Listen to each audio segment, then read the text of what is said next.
Skanus Vilnius. Labas vakaras, mėly klausytojai ir žiūrovai. Eteryje laida Skanus Vilnius ir šiandien mes skaniai pakalbėsime apie aliejų, nes mūsų eteryje yra Liana Davlečina, itališko skonio gurmanų parduotuvių steigėja ir aliejaus ekspertė, specialistė, kaip jinai sako, someljė. Labas, Liana. Labas vakaras, Arūnai. Ir kad įrodytum, kad tu iš tikrųjų esi someljė, čia toks testas. Mes turime taurės su aliejumi.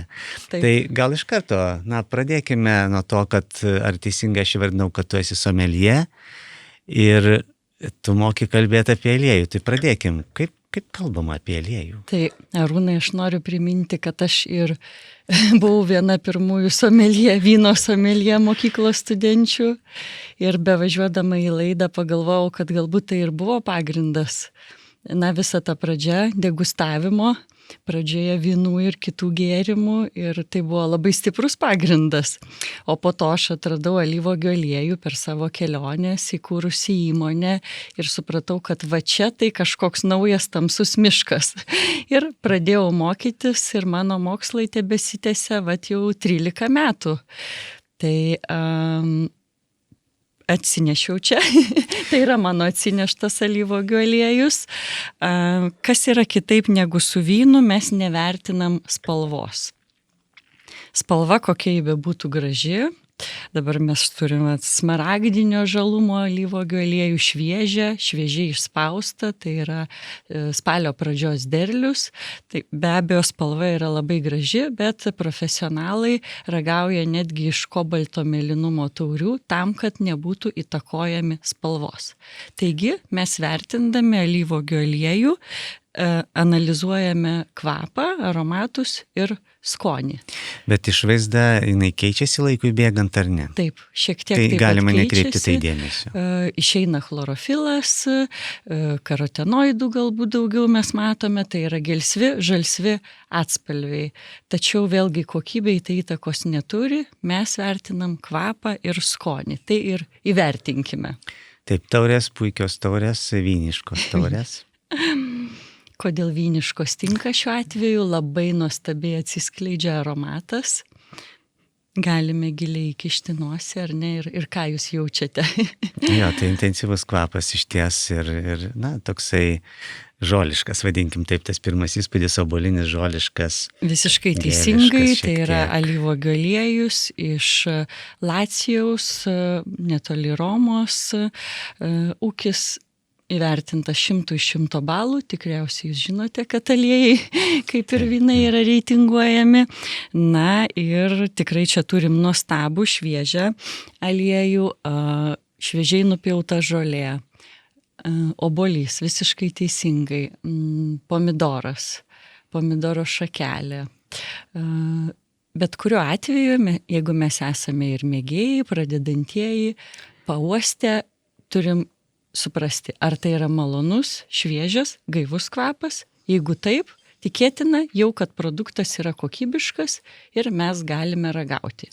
Ir jis intensyvus. Intensyvumas yra privalumas, taip? Skirtingos yra kategorijos, gali būti švelniai vaisiškas, vidutiniškai vaisiškas, tai yra intensyviai vaisiškas alyvuogių aliejus, labai aromatingas, kodėl įtrana veislė, o ji būtent tuo ir pasižymi. Ir be to labai anksti nuskintos alyvuogės, pačioje pradžioje, daugybė tų naudingų medžiagų, apie kurias vėliau ir pakalbėsim, ir tas kvapas yra išties įspūdingas. O ragavimas vyksta tokiu būdu, kad mes šlakelį, ne visą tą kiekį esantį taurėje, įsipilame į burną, suvilgome visus skonio receptorius ir dar nenuriję įtraukiame šiek tiek deguonies su garsu. Štai taip. Taip lengvai traukiasi, jis labai klampus.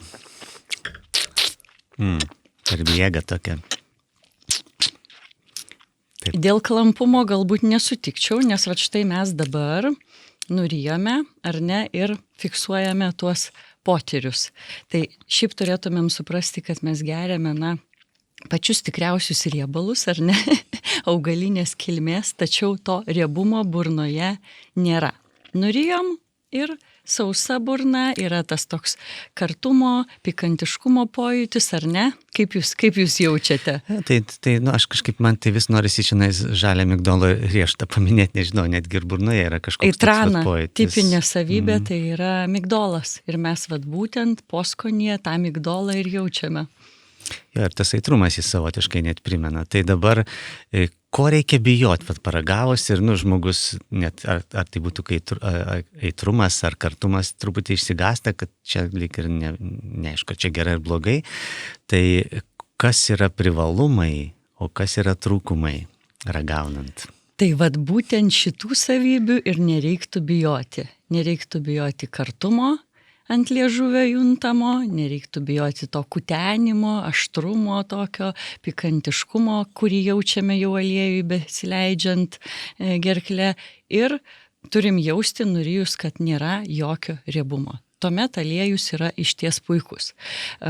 Neigiamos savybės būtų kvapas, kaip ir minėjau. Jeigu mes jau uostydami jaučiam, kad kažkas keisto, kažkas nenatūralaus, kažkas galbūt rūgštaus, gal kokia fermentacija įvykusi nelaiku ir ne vietoje, kažkokie defektai ir tiesiog jau toks truputėlį nenoras ragauti, tai jau ir nereiktų tokio aliejaus nei ragauti, nei vartoti kaip maisto produktą, nei maisto papildą. Jeigu mes vis dėlto ragaujam, tai greičiausiai jausime ir sunkumą, klampumą, riebumą burnoje ir tas riebumas jau bus kitoks. Jau mes tiesioginė to žodžio prasme jausim riebalą, kuris gali apvelti burną, ir toks nemalonus pojūtis, kurį mes iškart norime kažkaip nugesinti, skalauti, nuplauti. Tai tai reikš, kad nekokybiškas aliejus arba galbūt praradęs savo kokybę. Tai sendamas, ką jisai praranda, kaip galima atpažinti tą seną aliejų, nes ten kartais skaityti net sunku ir datą, ir randi kur nors buteliuką, tai kaip atpažinti, kad jo jau nebereikėtų vartoti? Tai ne tik kvapas ir skonis, bet nebelieka ir tų naudingųjų savybių. Mes tiesiog vietoj šviežio gaivaus kartumo jaučiam apkartimą riebalo. Tai žinote, riešutai. Riešutai pagulėję celofaninėme maišelėje, kurį laiką įsidedami burną ir apkarto, sugedo. Jau tiesiog nemalonu tokius valgyti. Tai tas pats ir su aliejum. O kada tai gali nutikti, jeigu atidarius butelį mes laikome ilgiau negu mėnesį, laikome galbūt šviesoje, kažkur tai prie šilumos šaltinių ir tiesiog nesunaudojame jo operatyviai. Arba daugybė defektų atsiranda ir iš nekokybiškos alyvuogės arba netinkamų spaudimo būdų. Taip kad sugadinti lengva. Tai čia mes, iš karto galim pakalbėti. Čia mes ragaujam ypač gryną. Ypač tyrą, ypač gryną, aukščiausios kokybės, 100 iš 100 balų pagal pasaulinį reitingą. Tokių ūkių pasaulyje yra tik 9, kurie turi patį aukščiausią balą. Tai vienas iš jų. Gerai, tai dabar iš karto nukalbam, kaip pozicionuojam, tai tas extra virgin, ypač grynas lietuviškai, o kiti aliejai tada, kas žemiau po jais stovi? Žemiau, tai mes čia turim ypač tyrą, aukščiausia kategorija, kur turėtų būti aukščiausia kategorija, bet yra ir klastočių, tai apie tai galbūt vėliau dar pakalbėsime. Tuomet žemesnė kategorija yra tyras arba grynas alyvuogių aliejus, tai aliejus su nedideliais defektais. Tokių rinkoje yra labai mažai, nes parduoti jau būtų sunkiau, turiuomenį pasaulinę rinką. Todėl visi kažkaip tą žingsnelį padaro ir į viršų ir tampa ypač tyrais aukščiausios kokybės, bet tai tik tai etiketėje, tik tai popieriuje, bet ne faktiškai. Ir trečia kategorija tai yra lampantė, kuri taip pat pagaminama iš pačių alyvuogių, bet labai labai prastos kokybės. Tai yra, jeigu mes skiname ne pradžioje, tarkim, rugsėjį, spalį, lapkritį, ten vėlgi priklausomai nuo veislės, regiono ir taip toliau, o gerokai vėliau laukdami, kol alyvuogė sunoks, pernoks, taps tamsios, jau tokios, išpampusios, galbūt parūgusios, su defektais ir taip toliau. Tai ten jau bus... Lempų skysčių lampantė, tai čia deginimai. Lampantė, lempinis, techniškas, su daug toksinų. Tai atitinkamai labai aukšto rūgštingumo. Tokio aliejaus prekyboje mes negalime į priekybą pateikti. Jis yra rafinuojamas. Tai yra apdorojamas cheminiu būdu, cheminių solventų pagalba, kaitinamas labai aukštoje temperatūroje, balinamas, dezodoruojamas ir taip toliau. Ir tampa rafinuotu aliejumi. Taip. Ir kas vyksta su juo iš tiesų, tai yra išimami toksinai, sumažinamas iki leistinos normos rūgštingumas, išimamas kvapas, spalva, ir skonis ir visos savybės. Naudų tame produkte tikrai nėra. Tai faktiškai etiketėje žiūrint žodis nerafinuotas yra privalumas. Taip nerašo, tiesiog rašo konkrečią kategoriją, tarkim, ypač tyras, o jau tuo trečiuoju atveju rafinuotas alyvuogių aliejus. Ir labai panašus į šį produktą yra ir ketvirtasis rafinuotas alyvuogių išspaudų aliejus. Tai jau yra iš tos masės, padarius ankstesnius tuos aliejus, likusi masė, toks kaip kompostas vadinkim, kad įsivaizduoti, kaip atrodo. Ir jame yra iki 10% aliejaus likučio. Tai vėlgi rafinavimo būdu, tuo pačiu kaitinimas, balinimas, dezodoravimas, cheminiai solventai yra ištraukiamas aliejaus likutis. Ir tai tampa rafinuotų alyvuogių išspaudų aliejum ir tik tai tuomet gali atsirasti jau prekybos lentynose. Nepaminėjau vieno tokio nedidelio momento, kad tie aliejai rafinuoti maišomi su labai nedideliu procentu, gali būti 1%, gali būti keli 5%, ypač tyro arba tyro alyvuogių aliejaus. Tai, ką mes matome lentynose, kaip rafinuota, yra pilnai rafinuota su nedideliu kiekiu. Kad kvepėtų šiek tiek. Taip, vos, bet, Taip, suprantama. Išties pradėjom labai intensyviai kalbėti apie skonį, galbūt tai svarbiausias dalykas, dėl ko žmonės mėgsta arba nemėgsta alyvuogių aliejaus, bet visa ta kalba, tos žinios ir tavo patirtis, tai sakai, 13 metų tu alyvuogių versle ir juo domiesi. Tai kaip tos žinios yra įgaunamos? Yra mokyklos kažkokios, tai tu esi ir teisėja čempionate, tai tiesiog papasakok apie patį augimą, karjerą. Daug visko buvo. Labai ilgas kelias nueitas. Jeigu trumpai, tai prieš 13 metų turbūt sužinojau, tiesiog buvau nukreipta į seniausią alyvuogių aliejaus mokyklą Italijoje, nedidelėme, bet labai svarbiame imperijos miestelyje, nes tai yra uostas ir ten yra daug aliejaus rafinerijų, apie kurias mes ką tik kalbėjome. Tai va ten ir įsikūrusi ta seniausia mokykla. 4 metus truko mano pirmosios studijos ir žinoma kvalifikaciniai egzaminai, nuolat keliaudavome ten fiziškai į vietą ir mokėmės. Ir kas įsiminė iš tų 4 metų, kad turėjom labai daug išragauti, išgerti to nekokybiško alyvuogių aliejaus ir ne aukščiausios kategorijos, o būtent žemesnių, nes pagrindinis darbas tai vyko su defektais, su defektų identifikavimu, nustatymu, kokio jie yra laipsnio ar ne, kiek balų iš 10 ir tik tuomet jau atskyrus ir suvokus labai giliai, kas yra nekokybiškas aliejus ir kiek skirtingų rūšių gali būti ar ne, ir tų defektų įvairovę, tik tai tuomet pradėjome gauti gero alyvuogių aliejaus pavyzdžius ir aišku visas ragavimas vykdavo aklai ir mes niekuomet nežinojom nei gamintojo, neturėjom jokių duomenų, tiesiog vertinom grinai kaip mėginį pavyzdį. Su kuo tu mokėsi, kas buvo kiti studentai? Kiti studentai, gamintojai ar...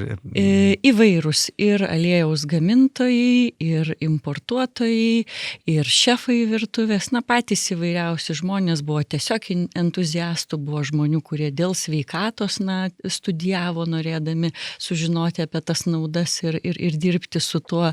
O aišku, geografija tai buvo be galo plati, dėl to aš turbūt ir taip išsitraukiau, nes visa Azija, Taivanis, Kinija, Japonija, Hongkongas, Amerika, Pietų Amerika, iš pačių įvairiausių pasaulio kampelių atvykdavo ir buvo įdomu dalintis šiuo pradžioje hobiu, o po to daugam tai tapo ir pagrindinė veikla. Ir tai yra galutinė stadija, tu gauni diplomą tos, reiškia, mokyklos ir viskas. Nėra, ne viskas. Viskas tik prasideda, kasmet turi atnaujinti savo žinias, vykti, dalyvauti degustacijose, tuomet visi gauname pavyzdžius ir ragaujame ir vertiname aliejus namuose ir jungiamės per nuotolį su savo laiko juostos žmonėmis. Tai niekas niekada nesustoja, nes žinios jos nėra amžinos, jas turi nuolat atnaujinti, palaikyti, plėsti, turi tiesiog ragauti, domėtis ir tai vyksta nuolat ir kasmet. Ir nėra galimybės 2 metus iš eilės pagaminti vėlgi tokį patį alyvuogių aliejų, ar ne? Ta pati veislė, tas pats regionas, tas pats gamintojas, bet kitos sąlygos gamtinės greičiausiai ir visiškai kitoks rezultatas. Bet čia mes peršokime tą įvairovę, tai mes suprantam, kad Europa, kur vynogės augo, ten yra alyvuogės, išskyrus gal jau Vokietiją ar ten kokią Austriją. Taip. Kalifornijai mačiau, reiškias irgi. Taip. O kaip nauja, kitoj pusėje, pietų pusrutulyje, tai yra augalas, kuris auga iki kurios vietos link ekvatoriaus, gali prie pat jo priartėti ar ne? Čilė, Argentina, Brazilija, Pietų Amerika, Australija, dabar jau alyvuogių aliejaus galima rasti ir Indijoje, Kinijoje, bet kokybė. Kokybė dar nėra tokia visur, kaip sakykime, aplink Viduržemio jūros regioną. Čia sąlygos yra kol kas labai labai geros. Bet turėjom ir keletą labai blogų metų, kada matėte, kad kainos kilo kartais ir prekybos centruose, ir specializuotose parduotuvėse. Tai geografija labai plati ir platėjanti, ir mes čempionatui gauname iš įvairiausių pasaulio kampelių tų pavyzdžių. Ir turbūt retas, kuris žino, kad arti 2700 veislių alyvuogių aliejaus su visais sinonimais priskaičiuojama, bet ta pati koratina iš Pulijos auganti Europoje, Italijoje, Pietų Italijoje ir tarkim Čilėje pasižymi netgi skirtinga genetika, skirtingomis visiškai savybėmis, skirtingomis riebiųjų rūgščių proporcijomis. Tai labai įdomu. O dydžio, čia klausiu, bet jeigu nežinai, tai ir neatsakyk, kokia dydžio maždaug gamyba pasaulinė. Įsivaizduoji, čia didžiulis verslas, nes mes gyvenom visą laiką ten saulėgrąžų, rapsų, dabar aliejaus zonoje, linų sėmenų ir panašių, ir mums kaip ir netaip labai rūpėjo. 3 milijonai tonų. Ir pusę to kiekio pagamina viena šalis. Žinot, kuri? Graikija. Ispanija. O pusę to kiekio, kurį pagamina Ispanija, vienas Ispanijos regionas, tai yra Jaenas. Ir pati populiariausia pasaulyje veislė, tai yra pikualis, tas ispaniškasis. Mačiau parduotuvėse Lietuvoje.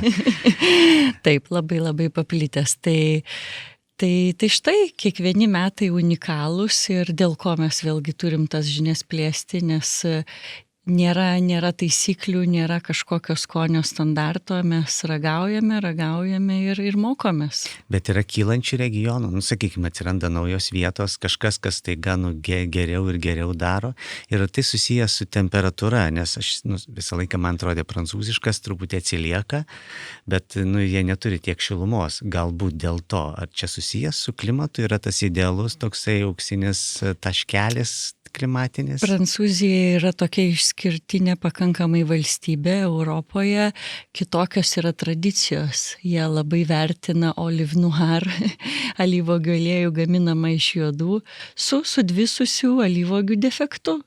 Ir jie nebegali savo aliejaus įvardinti kaip extra virgin, tai yra ypač tyro aukščiausios kategorijos, nes, kaip minėjau, aliejus su defektais automatiškai žemesnė kategorija. Tai štai tos kitos tradicijos, bet yra keli ūkiai, pažįstu kelių ūkių savininkus, tuos idėjinius, kurie padaro fantastiškus ir labai aukštai čempionatuose vertinamus alyvuogių aliejus. Kokiu būdu? Tuo, kad skina savo žaliavą, savo alyvuogės labai anksti. Tai yra tokios pačios kokybės tuomet tie aliejai, kaip itališki, ispaniški, kroatiški, slovėniški. Labai daug ką lemia tradicijos. Tarkim, Šiaurės Afrikos šalis pagamina dabar tikrai labai ženklų kiekį, tačiau yra naudojamos juodos alyvuogės. Visas tas kiekis tai yra, industrinio stiliaus aliejus iš jau ne visai tinkamos žaliavos, bet didžiulis kiekis, kuris aprūpina, platų. Bet jos juodos dėl to, kad jos jau, tiesiog per vėlai jas skinti. Per vėlai skina, taip, bet tai yra tokios tradicijos, jos kol kas nesikeičia, kokybė automatiškai žemesnė, kaina žemesnė ir taip toliau. Prancūzijos įtaka, ten kolonijos buvo. Tai neatmesčiau ir to. Tai sakyčiau, ne kad visiškai naujos teritorijos atsiranda, bet kad galbūt senos teritorijos, kurios yra gilios tradicijos, gali koreguoti ir pagaminti premium produktą pakankamai lengvai, jeigu ateina kažkokia naujoji karta ar ne, ir kitaip pažiūri į tuos procesus. O ką iš tokių labai įdomių ir išskirtinės kokybės teko ragauti, tai japoniškų alyvuogių aliejų atsiųstų į čempionatą. Tai tikrai prilygsta aukščiausios kokybės europietiškam standartui. Tai jie perfekcionistai, taip sakant, bet kurią kainą tikriausiai pasiryžę padaryti. Tikrai taip. Ir padaro. Viskas tik tai investicijų klausimas ir tada, žinoma, žinių specialistų, kurie pasitelkiami, nes net ir turėdamas žalių alyvuogių ir nemokėdamas valdyti savo spaudyklos, gali sugadinti ir neturėti gero aliejaus. Ir taip dažnai nutinka, vėlgi į tą Flosoliai čempionatą, kuriame aš teisėjauju, mes dažnai gauname lyg ir iš pažangių ūkių vertinimui aliejų, kurie, netitinka čempionatui keliamų reikalavimų, nes yra problemų su kokybė. Tai jūs grinai diskvalifikuojate, jeigu jis ne toj kategorijoje? Tiesiog su defektais aliejus niekaip negali būti vertinamas ir negali būti teikiamas, ten tik ypač tyras dalyvauja, taip? Taip, be abejo. Ir tada patys geriausi, ypač tyri aliejai yra vertinami, bet vertinamas ne tik pats aliejus, bet ir visas ūkis. Visa gamybos grandinė, ar ne, nuo savų alyvmedžių, spaudyklos, buteliavimo linijos, kokiais metodais skinamos alyvuogės, kokiais metodais spaudžiama, labai daug kriterijų ir tuomet įvertinimas, balas suteikiamas ne konkrečiam aliejui, o ūkiui, visam ūkiui. Ir 100 balų sistemoje. Tai Flosoliai gide atsiranda aliejai nuo 80 balų, bet 80, tai yra tas 8, gerai, bet. Bet vyno pasaulyje taip jau susiklostė, kad jau patys geriausi gamintojai nebesiunčia į varžybas, jiems nereikia tų medalių, nereikia balų, net ir žurnalams neduoda ragauti. Yra tokių visiškai, kurie gyvena atskirą gyvenimą tik su vartotojais savo ir tarp savęs. Čia yra dar didelis skirtumas, ne. Dar ne, nes tai yra dar kilimo stadijoje. Mes vyną, kokybišką vyną pradėjome vertinti, suprasti, mėgti gerokai anksčiau negu kokybišką aliejų. Ir tai kalbu, žinoma, ne tik apie Lietuvą, bet apie visą pasaulį. Tiesiog tai, kas buvo prieš kelis tūkstančius metų, tai tas pats Hipokratas, kuris aprašė žalių alyvuogių, būtent žalių alyvuogių kokybiškiausią aliejų ir jį naudojo naudojo 50-60 ligų gydyti. Tokio aliejaus mes staiga pradėjome nebeturėti, o visi prekybos centrai suplėtimusi, užsipildė tuo industriniu, pigiausiu juodų alyvuogių aliejum, kuris buvo laikomas vergų aliejum. Bet technologiškai jau ir antikos laikais galėjo gaminti ypač tyrą aliejų, taip? Žalių alyvuogių. Aš negaliu komentuoti, kokios buvo tiksliai savybės ir kiek išsilaikydavo, bet žaliava buvo žalių alyvuogių aliejus ir juodų, tamsių, sunokusių alyvuogių aliejus. Tai vienas buvo tas žalesis auksas, oleum verde, o juodų alyvuogių oleum čibarium vergų aliejus. Tai buvo toks oficialus skirstimas ir atitinkamai buvo ir perduodama ir patiekiama tiem, kam jis buvo skirtas. Tai štai mes kažkur tai pametėm ir dabar vėl bandome grįžti prie to natūralumo, šviežumo, tų visų naudingų medžiagų ir labai nedidelis procentas pasaulyje, tai tikriausiai iki 1% yra to tikrai kokybiško, ypač tyro alyvuogių aliejaus. Kol kas būtent jie skinasi kelią ir į vartotojų supratimą ir tas širdis, kad atrastų ne mašininę alyvą, ne alyvą, bet tą tikrai premium alyvuogių aliejų ir kaip maistą, ir kaip grožio priemonę, ir kaip vaistą.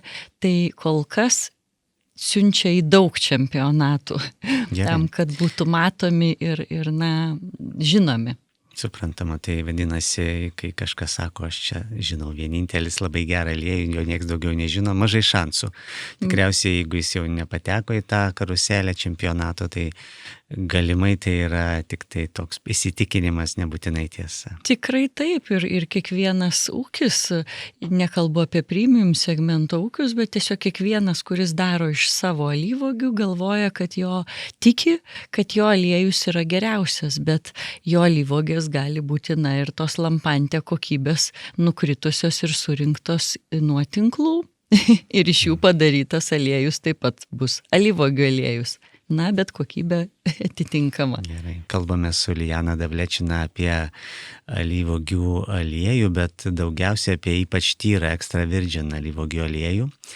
Ir aptarę tą pasaulinį svarbiausią čempionatą, kurio balai, iš ties labai lengvai parodo, kad tai yra geras aliejus, bet nieks nerašys tikriausiai 90 balų ar 88, visi giriasi 100, o jų yra labai nedaug.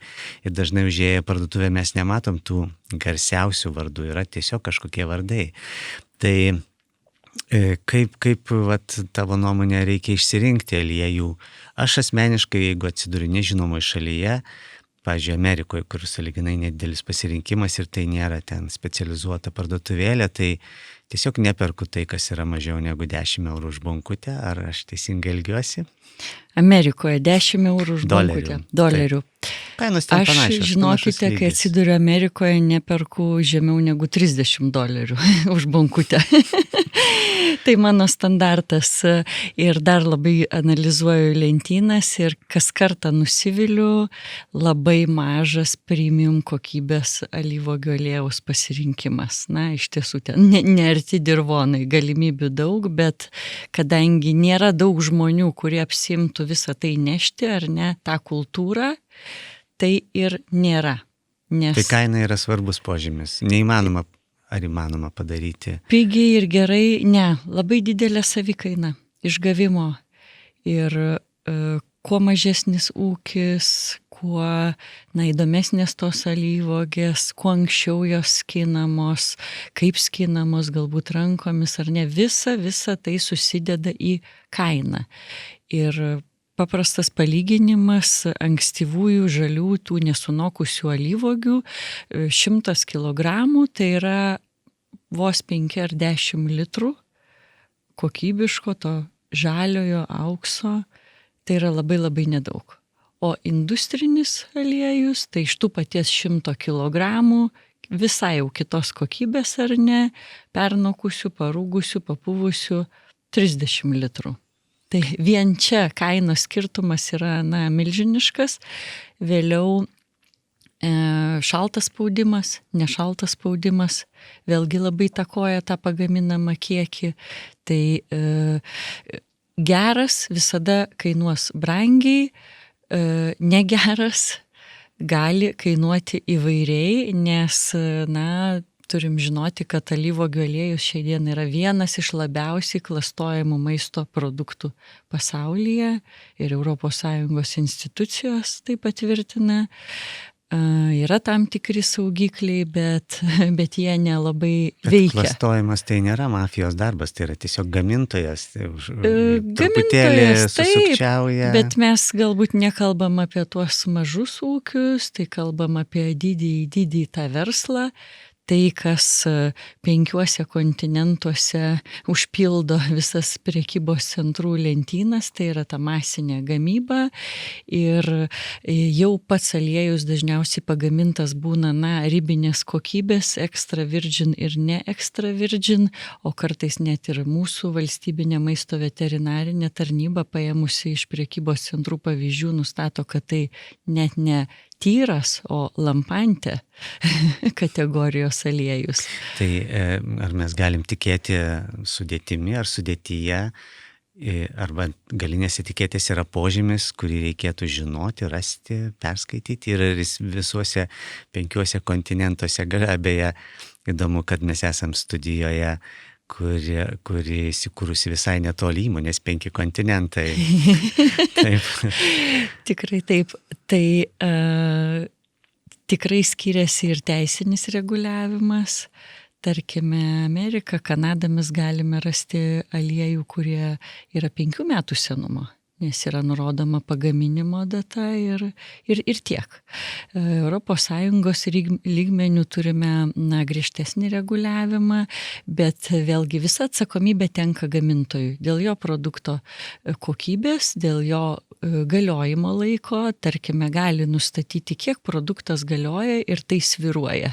Dažniausiai premium ūkiai nustato 18 mėnesių, tai trumpesnį, kad apsisaugodami vis dėlto, kad per tą laiką juk jau produktas išėjo iš jų ar ne namų, kas su juo vyksta, tai nustatykim trumpesnį laiką vien tam, kad būtumėm saugesni.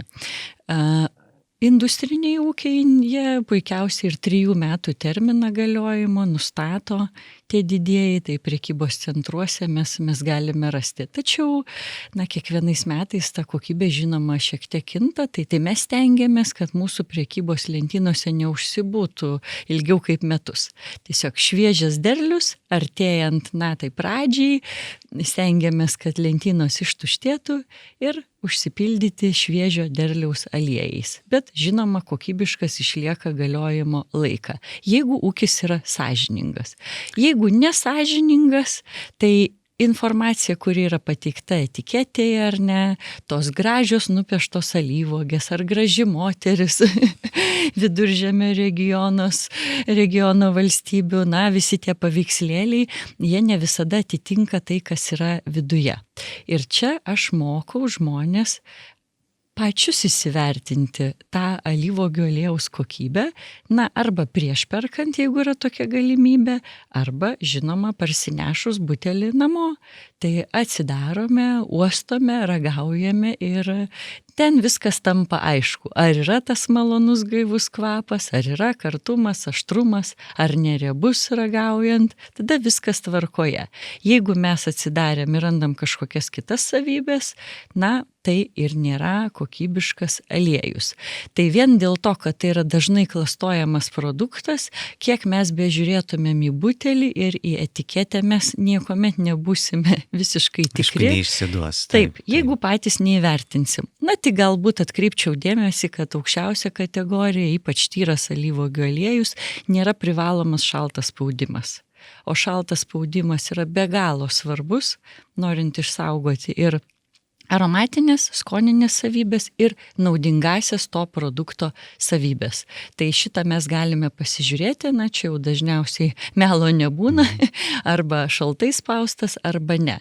Bet vien tas ženklinimas aukščiausios kokybės extra virgin, na tikrai nedaug ką pasako. Ir leistinas rūgštingumas šiai kategorijai taip pat yra dėja šiai dienai labai aukštas, 0,8%, gerieji aliejai tuo tarpu nesiekia 0,2% rūgštingumo, nes kuo žemesnis, tuo geresnis. Tai mes turime visuomet ieškoti to skaičiaus artimo nuliui. O kur ieškoti, tai tikrai ne etiketėje, nes tokia informacija nepateikiama, tai yra jau laboratoriniai tyrimai ir jų rezultatai, tai vėlgi mes savo parduotuvėse atliekam dar tokį papildomą administracinį darbą, na, gamintojus atakuojam visaip ir gražiai ir visaip, kol galiausiai, na, jie mums atsiunčia tos tyrimus, mes susisegam į tokį didžiulį segtuvą, nes priklausomai nuo laboratorijos mes gauname nuo 1 iki kartais ir 20 puslapių apie vieną aliejaus etiketę. Tai jau supraskim, kad yra, na... Puikus tyrimas. Taip. Bet kai tu sakai pas mus, tai jūs turite 2 parduotuvės. Tris. Jos yra kuriuose vietose Vilniaus miesto? Vilniaus miesto, tai Ogmios mieste, Panoramoje, Kaune Megoje ir žinoma internete, tai jau visoje Lietuvoje. Ir vadinatės itališko skonio gurmanai, tai reiškia tik alyvuogių aliejus tik iš Italijos? Pradžioje taip, bet kai aš pradėjau nerti gilyn į tą alyvuogių aliejaus pasaulį, aš supratau, kad jis negali būti apibrėžiamas geografiškai ir tik ties viena valstybė. Atsivežiau, keliavau, analizavau aliejus ir iš Ispanijos, Kroatijos ir Prancūzijos. Tai šiai dienai tokia geografija, nebūtinai tai pabaiga, bet... O Graikija čia nepatenka, kažkaip graikai, toks mitas, nežinau, yra galų gale keletas tiekėjų ir šiuo metu tikrai nemažai graikiškų parduotuvėlių atsirado, kurie sako, graikiškas geriausias arba geriausios vertės, bet tavo portfelyje nėra. Kodėl? Na, aš aliejus vertinu 2 būdais. Tai yra organoleptinis vertinimas, ar ne, kaip profesionali alyvuogių aliejaus degustuotoja gebu įvertinti kvapą ir skonį, taip atsirinkti ir papildomai laboratoriniai tyrimai. Tai šie aspektai yra lemiantis pasirenkant gamintoją, be abejo jo reputaciją, nes, na, kai kurie gamintojai tiesiog turi absoliučią neginčiamą reputaciją ir jie į kokį konkursą benusiunčia savo aliejų, jie visada yra pirmi. Tai yra geriausi iš geriausių ir aš taip atsirenku. Kiti prekybininkai galbūt atsirenka pagal pačio gamintojo įsivertinimą. Aš esu geriausias, o taip sako visi. Tai dar pakuotė, bet teisingai yra dalykas, yra skardinėse, yra didesniuose bakeliuose, yra stikle ir yra pilstomas. Tai tikriausiai tas pilstomas jau čia toks pavojingiausias aliejus. Čia jau... Nežinau, kaip pakomentuoti tą produktą, nes didžiausias alyvuogių aliejaus priešas tai yra oksidacija. Tai ką tai reiškia? Sąlytis su deguonimi. Jeigu mes perpilame aliejų pagamintą iš vienos talpos į kitą, mes jį tiesiog sugadiname. Degradacija, tai yra kokybės blogėjimas, yra, na, tiesiog žaibiška. Galbūt ne per sekundę ar ne, bet per dieną ar 2 tos savybės yra prarandamos. Tai yra turbūt didžiausia klaida žmonių, jeigu jie norėdami sutaupyti, nusiperka didesnę talpą, 3-5 litrai, bet iš tikrųjų nedaug suvartoja. Jie per mėnesį tos talpos nesuvartoja, na, o iš tos didelės talpos patogiau, kad būtų naudoti, į mažesnės persipila ir taip oksiduoja iš karto visą aliejų, prarasdami naudingasias savybės. Tai šios klaidos reikėtų nedaryti, pirkti skardinę didesnę tik tai tuo met, jeigu jūs tikrai daug suvartojate ir tai yra jūsų mėnesio. Jeigu ruoštės purgas virti, tai tada jau. Tada tvarkoj, taip. Bet mes talpą renkamės pagal tai, kiek suvartojame ir per mėnesį. Tai jeigu tai yra 0,5 litro, tai ir butelį ar ne, ir tai yra labiausiai rekomenduojama talpa. Kodėl? Stiklas, saugu, apsauginis kamštis ir suvartojame, išmetame, pasiimame naują butelį. Jokių perpilimų, jokio sąlyčio su deguonimi nėra ir mes visada vartojame kokybišką aliejų. Ir laikyti šaldytuve? Nerekomenduojama nei šaldytuve, nei kažkur kitur. Tiesiog kambario temperatūra. Mes sezono pradžioje turime to novelo, kuris yra skaidriame butelyje, be apsaugos. Tai, mes matom tą nuostabią žalią spalvą, bet jis neturi apsaugos, todėl reiktų laikyti ar popierinėme medžiaginėme maišelėje, ar spintelėje, vien tam, kad negautų šviesos, nebūtų prie šviesos šaltinių. Jeigu tai yra tamsintas butelys, tai tiesiog laikome savo patogioje vietoje kambario temperatūroje ir suvartojame per mėnesį.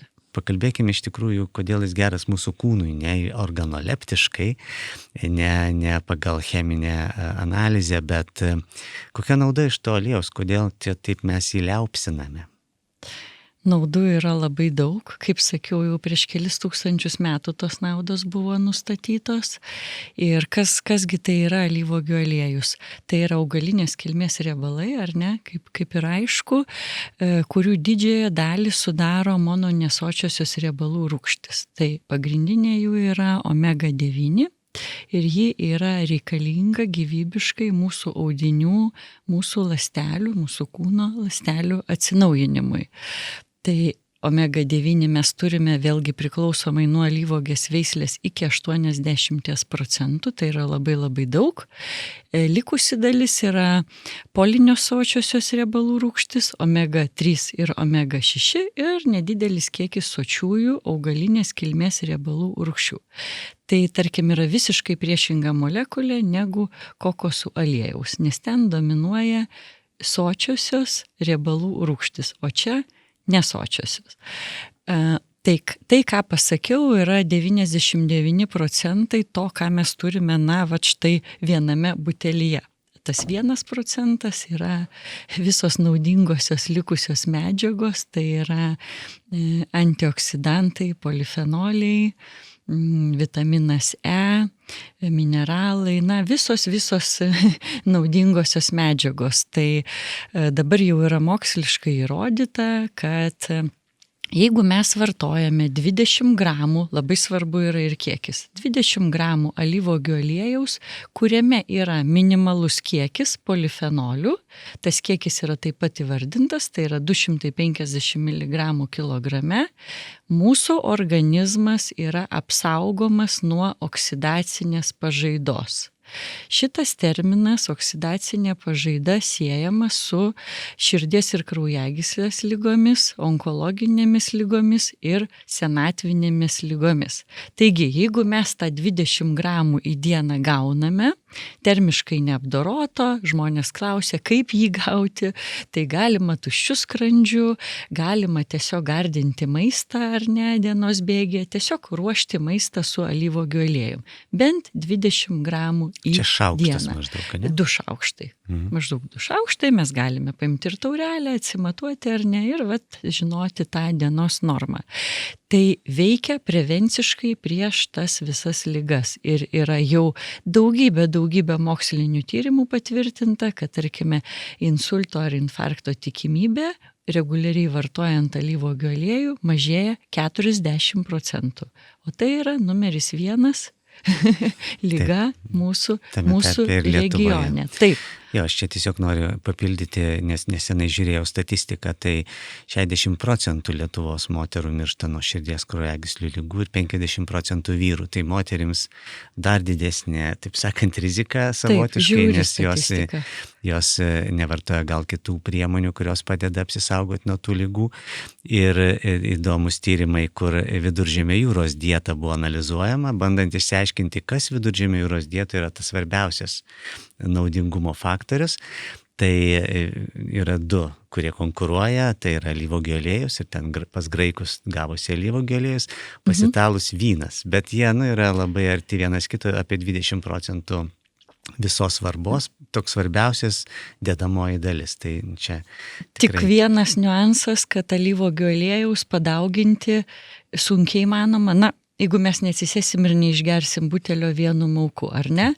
O tas vis dėlto raudonas vynas, tai jau būtų in moderation. Taip, be abejo, kiekis svarbus. 100 ml ar ne į dieną ir nedaugiau. Tai tikrai Viduržemio jūros dietos pagrindas ir yra,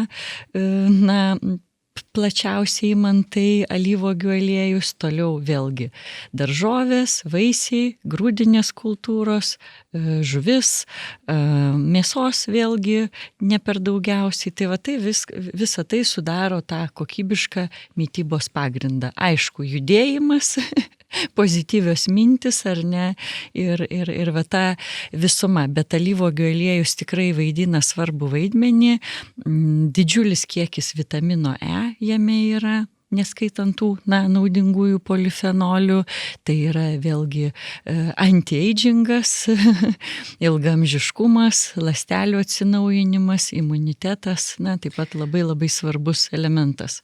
Bet kaip mes galim prarasti, ką mes galim padaryti neteisingo, kad tas gerasias medžiagas sunaikintumėm, pakeistumėm? Pasenti tiesiog gali. Arba mes neįsigijome kokybiško aliejaus ir jis tų savybių jau neturėjo nuo pat pradžių, kai pateko į butelį. Tai tiesiog turime labai atsakingai atsirinkti, jeigu norime tų naudingųjų savybių. Tai jeigu mes tiesiog taupome ir perkame tyrą aliejų, tai mes visiškai nieko negaunam, ar vis tiek kažkokią dalį gaunam naudos?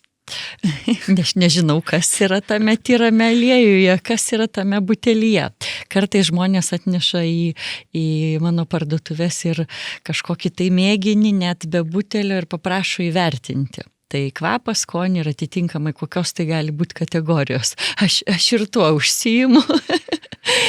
Tai mano hobis. O taip, abstrakčiai kalbėti, tai tikrai negalėčiau. Kokybė vėlgi apibrėžiama, kaip ir minėjau, 2 būdais. Organoleptinis vertinimas, kuris yra tiek pat reikšmingas, kiek laboratoriniai tyrimai. Tai yra, jeigu tyrimai sako, kad alyvuogių aliejus yra žemo rūgštingumo, tai dar mes turime paragauti ir pauostyti, nes jis gali būti be kvapo, be skonio ir tai bus žemo rūgštingumo rafinuotas aliejus, o jeigu jis turės visą tą kvapų puokštę, kartumą, aštrumą, tai jau bus aukščiausios kategorijos, ypač tyras alyvuogių aliejus. Tiesiog turime vertinti. Ar galime kepti alyvuogių aliejų ir gauti naudą tą pačią? Būtina kepti kokybiškuose riebaluose, saugiuose, tai vieninteliai pripažinti ir labiausiai ištirti tokie riebalai ir yra alyvuogių aliejus. Kokybiškas, žemo rūgštingumo su natūraliais antioksidantais polifenoliais. Tai ką turiu omeny, tai yra tų ankstyvojo skynimo alyvuogių, kuriuose tie polifenoliai yra. Vėlyvo skynimo tiesiog jau jų nebelieka. Tai negalvokim, kad bet kokį, kurį įsigijom, jau ir turėsime tas visas naudas. Ne. Jeigu mes paragaujame ir savo skonio receptoriais nejaučiame kartumo ir aštrumo aliejuje, man labai gaila, bet polifenolių nėra, tai ir tos apsaugos kepimo metu nėra. Nes kągi daro polifenoliai, kepimo metu neleidžia susidaryti laisviesiems radikalams, tai yra kancerogenams. Tai mes kokybiškame alyvuogių aliejuje kepame saugiai savo maistą ir valgom saugų, kokybišką maistą. čia nesvarbu nei perdeginimas kažkoks, tai nėra temperatūros. Na, apskritai maisto gaminimui nereikėtų tų produktų perkepti, pervirti, jeigu norime išsaugoti naudingasias savybės, daržovių, mėsos, žuvies ar ne, neturėtų būti šitie produktai perkepti. Tai tas pats galioja ir alyvuogių aliejui. Tačiau, na, jeigu įvardinti reiktų taip skaičiais, tai žemo rūgštingumo, tai yra iki 0,2 procentų, dūmo taško temperatūra, tai yra ta rūkimo dar kitaip temperatūra, prie kurios alyvuogių aliejus, na, jau taptų nebenaudingu, yra 240 laipsnių. Tos temperatūros pakanka mums namų gamyboje, tai yra keptuvė, kepti, virti, troškinti, orkaitėje gaminti maistą, gruzdintuvėje gaminti maistą, tokios temperatūros pilnai pakanka. Taip, aš sutinku, čia nebent grilius. Grilius, picų krosnis, taip, tik tai tie taip. atvejai, tai mes galime šlakstyti po to labai saugiai. Bet tai yra pats saugiausias ir pats stabiliausias riebalas, nes kiti turi dar žemesnį, iki 170 laipsnių dūmo taško, dūmo tašką. Tai yra ir tas kokosų aliejus, kuris buvo taip pat rekomenduojamas, avokado aliejus nerafinuotas apskritai netinka kepimui, linų sėmenų aliejus, kanapių aliejus, rapsų aliejus, čia kalbu apie nerafinuotus produktus, jie visiškai netinka kepimui. Tai vat juos turime iškart atmesti ir naudoti tik termiškai neapdorotus. Tai tas dūmo taškas, tai tiesiog pradeda rūkti. Taip, pradeda. Jau jeigu pradeda rūkti iš keptuvės, blogai. Koks be būtų tai aliejus ir vieni anksčiau pradeda rūkti, kiti vėliau. Tai reiktų tiesiog, pasistengti savo maistą gaminti kuo mažiau jį termiškai apdorojant. Tai čia galioja absoliučiai visiems maisto produktams ir žemesnėje temperatūroje. Tada mes tas savybės ir išsaugome. Taip. Na, nuostabu. Mes atrodo, kad aš tai galvoje visą laiką dabar diskutuoju, nes mūsų studijoje mes turėjome įvairių pašnekovų, kurie sakė, tikrai alyvuogių aliejus čia išsigalvojimas totalus. Aš vadovaujuosi, žinokite, moksliniais tyrimais ir alyvuogių aliejus yra labiausiai tyriamas riebalas pasaulyje. Šiuo metu PubMed platformoje yra 4600 tyrimų pagristų ir, jie įrodo visas tas naudas ir išanalizuoti yra ištirti cheminiai procesai, fizikiniai procesai, tai yra, ne kažkieno pasvarstymai ir pamastymai, o tai jau yra faktai. Tai moksliškai įrodytus faktus, mes tiesiog priimame. Taip, tai aš iš ties ir visus ir klausytojus kvieščiau mažiau tikėti mitais, nes lengviausia išgirsti vieną žinutę ir ją tada nusivesti iki virtuvės, bet taip, manau, kad tos 40 minučių pokalbio jums suformavo šiek tiek nuomonę. Jeigu abejojote arba galvojat, kad galite taupyti savo sveikatos sąskaitą, tai teks pergalvoti tą mintį. Kviečiu pergalvoti ir naudoti kokybiškus produktus.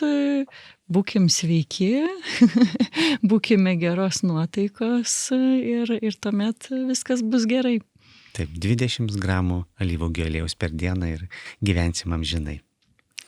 Tai ačiū labai, Lilijana, tikrai puikus pokalbis, intensyvus, labai naudingas ir gero vakarą. Iki. Ačiū, Arūnai. Iki. Skanus Vilnius.